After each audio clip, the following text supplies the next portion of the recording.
Hey guys, my name is Stephanie Coker Aderonokun. I am a TV presenter and actress. You might know me from shows like The Voice Nigeria. I was a VJ on MTV for a couple years as well.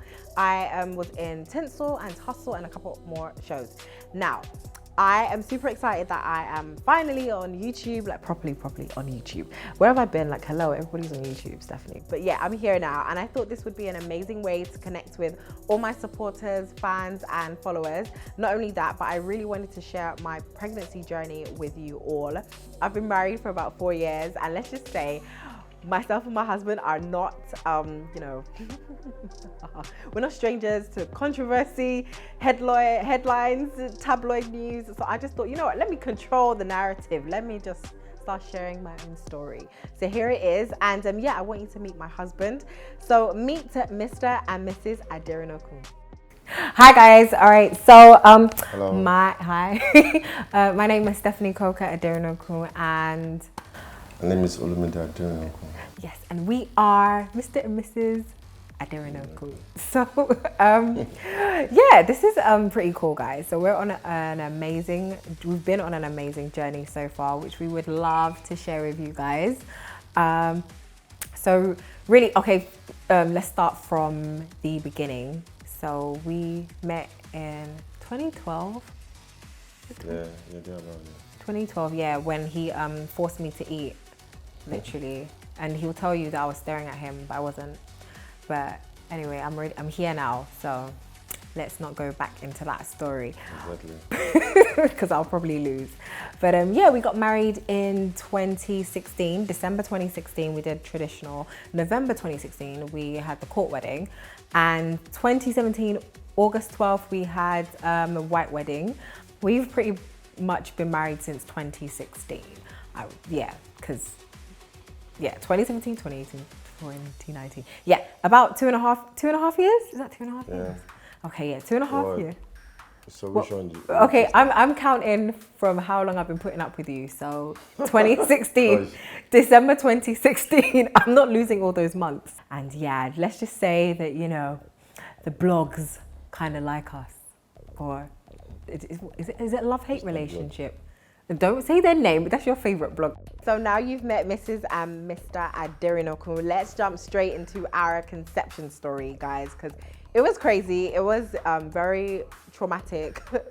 it was very stressful for me, and yeah, it was actually life-threatening. But that being said, it all ended in praise. So yeah, let's get straight into it. So myself and my husband, we did a fertility treatment called IVF. It stands for in vitro fertilization. So let me cut this short for you because I don't want to bore you with the scientific aspect of it, but this is basically what it is.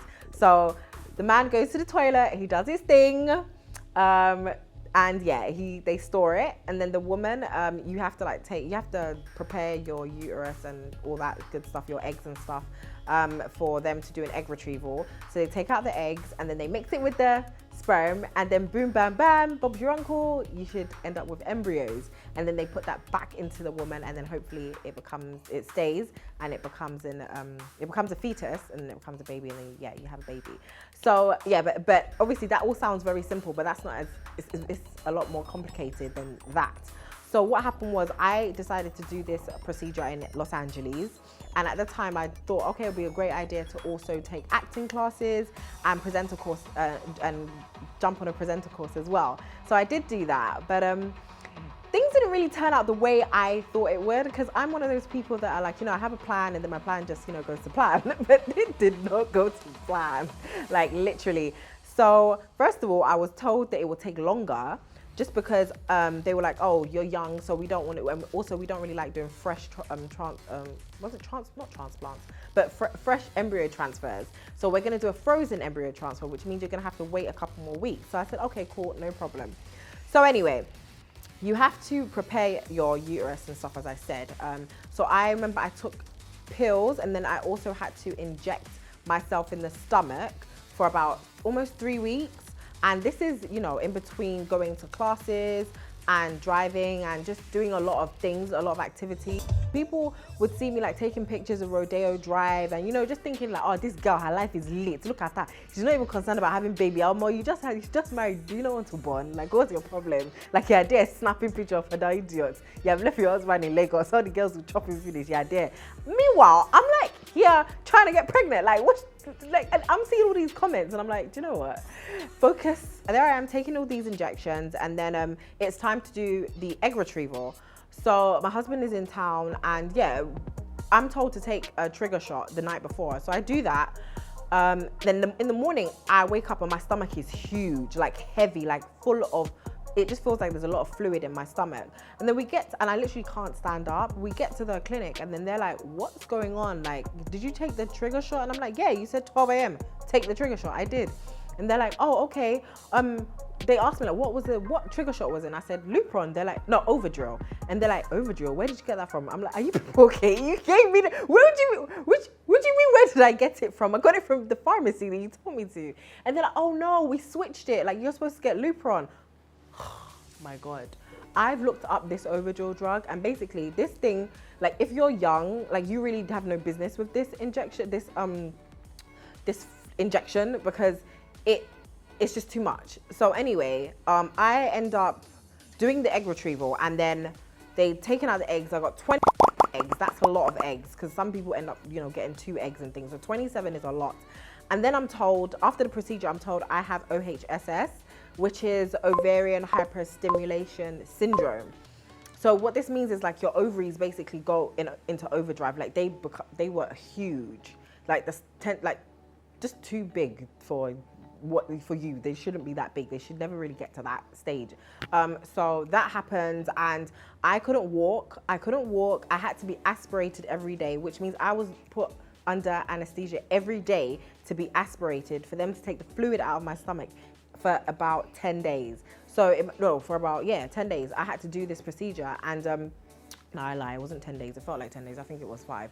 So they injected me in my thigh. Again, that's also life-threatening, because if you get on the plane with blood and you develop a blood clot again. So numerous times during that period, I was told this is life-threatening, this is life-threatening. Basically, they're trying to say that you can die. And it's like, I just want to born. Is it what?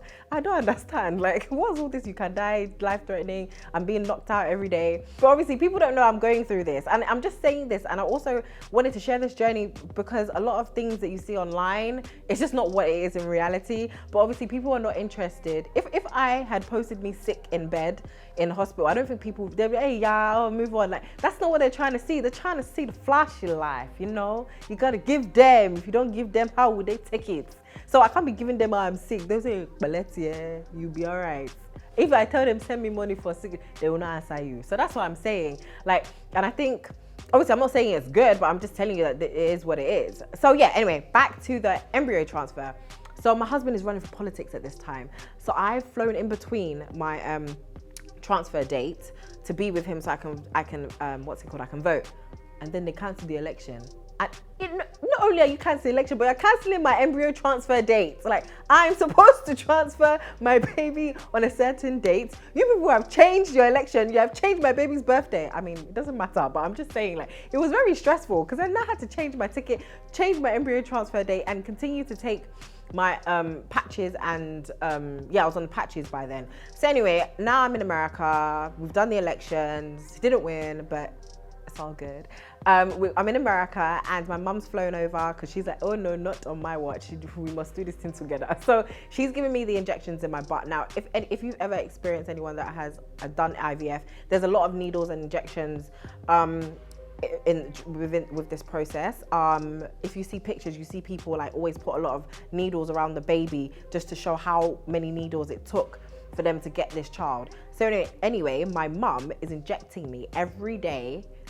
So it's every 12 hours. Now imagine sometimes you fight with your mum, like you know how you just have like, oh mum, leave me alone, and then you have to roll over at night and give her your yash to put injection. It's just sometimes it's embarrassing. Like it's like, oh I don't, and then it's like, oh yeah, turn off. But anyway, we did that, and then it was time for the embryo transfer. My doctor couldn't, she said she was opening, trying to get inside the cervix. And I can't see this. I'm like, why me? Why is everything so long? Anyway, we did it. So I will be telling you on the next episode how that all went down, and make sure you subscribe to my channel and follow me at Stephanie Coco. See you on episode 2 of African and Pregnant.